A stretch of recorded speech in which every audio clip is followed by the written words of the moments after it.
आप लोगों ने गायत्री मंत्र सुना होगा, जानते भी होंगे। कुछ लोगों को भले पढ़ना नहीं आता हो, पर यदि उनके सामने पढ़ा जाए तो वो साथ साथ दोहरा अवश्य देंगे। अच्छा, हम गायत्री मंत्र बोल रहे हैं, जिनको जिनको आता है वो हमारे साथ साथ बोलिए, तो हम जान जाएंगे कि किसको किसको आता है। ठीक है? ओम भूर्भुवः स्वः तत्सवितुर्वरेण्यं भर्गो देवस्य धीमहि धियो यो नः प्रचोदयात्।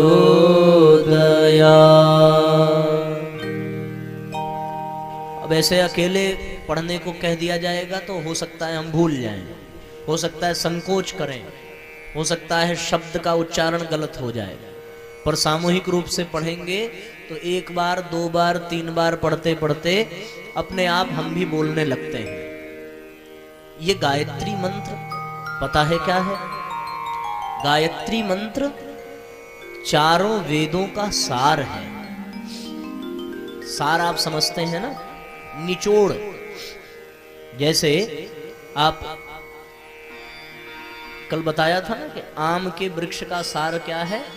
आम का फल है। पिता का सार पुत्र है। जैसे आप कोई सब्जी लीजिए और उस सब्जी को निचोड़ दीजिए तो उसका सार निकल करके आ जाता है। उसी प्रकार चारों वेदों का सार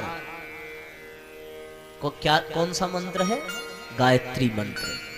सार की विशेषता ये है कि उस छोटे से आम के फल में आम के पेड़ की सारी विशेषता उसमें मिल जाएगी आपको, सब। यानी आम के पत्ते में जो गुण है वो भी आम के फल में मिल जाएगा, उसके तना में, उसके छाल में, उसके जड़ में जो कुछ भी है, जितनी भी क्वालिटीज हैं वो सब आम के फल में आपको मिल जाएंगी। उसी प्रकार चारों वेदों का निचोड़, चारों वेदों का सार किसमें है? गायत्री मंत्र में। आम का पेड़ लगे और आम खाने को न मिले तो उस पेड़ का हमें कोई लाभ मिलेगा?